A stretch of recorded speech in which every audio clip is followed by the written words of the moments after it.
हमारी संस्कृति के अंदर गुरु को बड़ा महत्व दिया गया है। हम कोई चीज सीखने जाते हैं तो गुरु के पास जाते हैं, गुरु ही हमें सिखाता है। कोई भी विद्या हो, कोई भी काम हो, एक व्यक्ति जो जानता है वो दूसरे को जना सकता है। इसीलिए बालक को अध्यापक के पास भेजा जाता है, गुरुकुल में भेजा जाता है कि बेटा तुम वहां जाकर के पढ़ाई करो, और गुरु उसको सिखाता है। सीखने के बाद वो बहुत से कोर्सेज कर सकता है, बहुत सा विद्या अध्ययन कर सकता है, पर प्रारंभिक क्षमता उसको गुरु ही प्रदान करता है। इसलिए माना जाता है कि प्रथम गुरु हमारी माता होती है। तमेव माता च पिता तुमेव। माता जो संस्कार हमारे अंदर रोपित करती है, उन्हीं संस्कार को लेकर के हम बड़े होते हैं।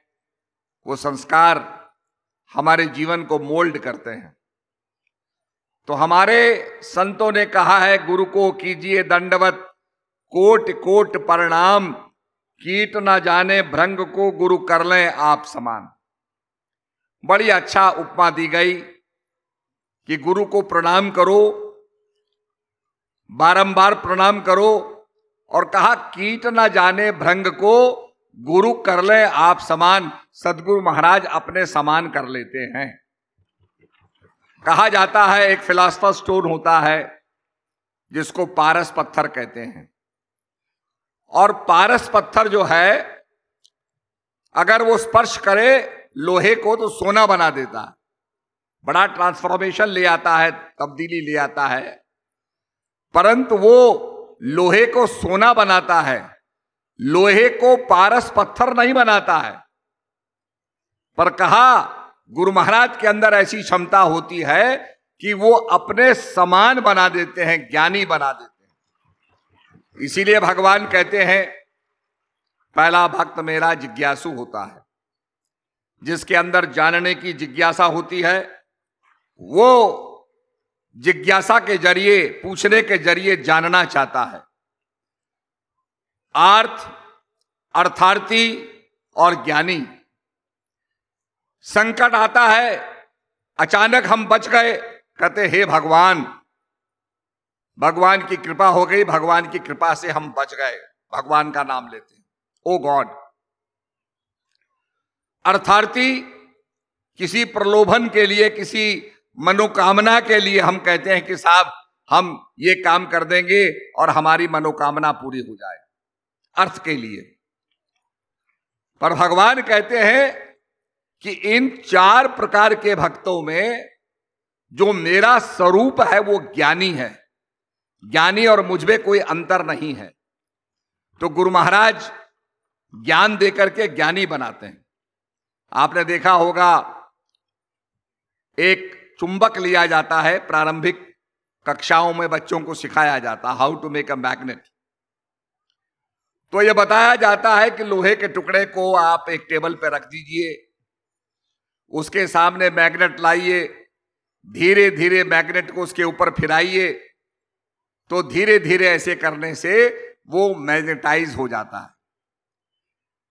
अब हमें नहीं पता वो कैसे होता है, पर जब हम और अध्ययन करते हैं और नॉलेज को गेन करते हैं तो पता चलता है कि वो मैग्नेट इसलिए बन जाता है कि उसके अंदर जो पार्टिकल्स होते हैं वो एक लाइन में स्थित हो जाते हैं। जैसे आप लोग बैठे हैं तो ऐसा नहीं कि कोई दाएं देख रहा है, कोई बाएं देख रहा है, सब यूनिफॉर्मिटी से सब स्टेज की तरफ देख रहे हैं, मुझको देख रहे हैं। तो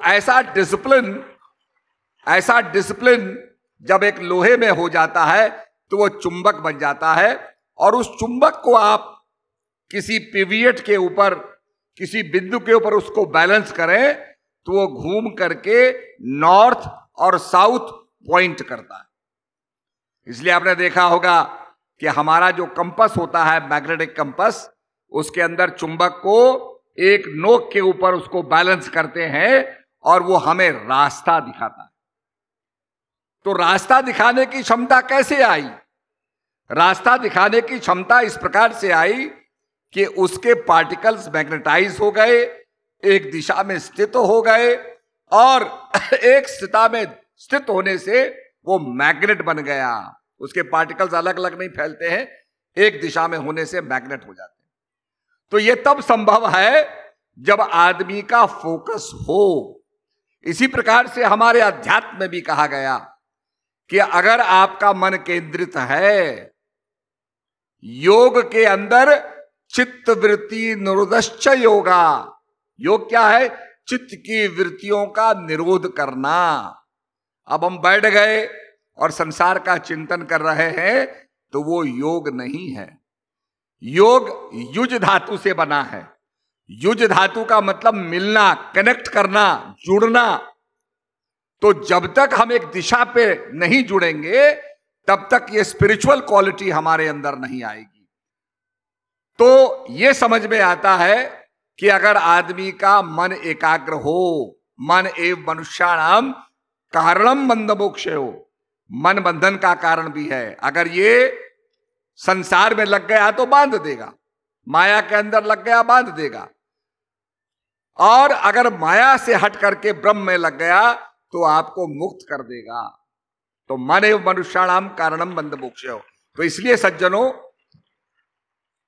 जो मैग्नेट बनने की प्रक्रिया है कि एक मैग्नेट दूसरे लोहे को भी मैग्नेट बना देता है, उसको पूरी वो ताकत, प्रॉपर्टीज दे देता है जो चुंबक में होती है।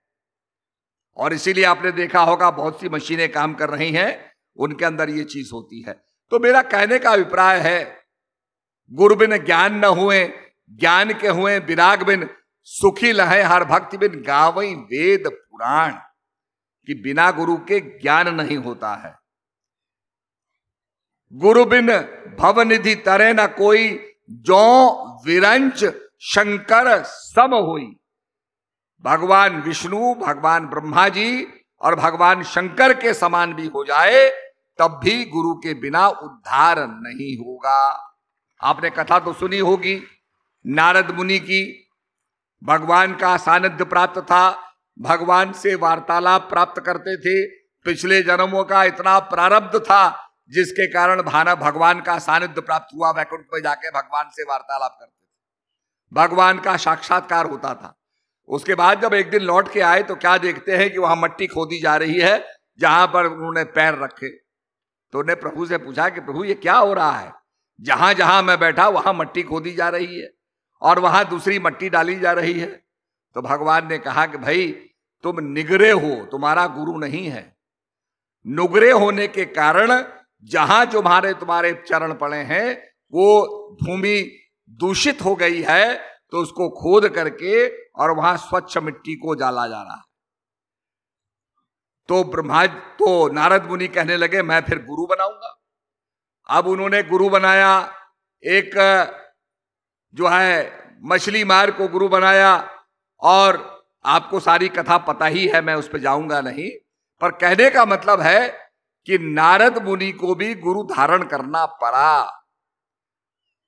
तो गुरु जो है, गु नाम अंधकार, रू नाम प्रकाश, जो अंधकार से प्रकाश में ले जाए।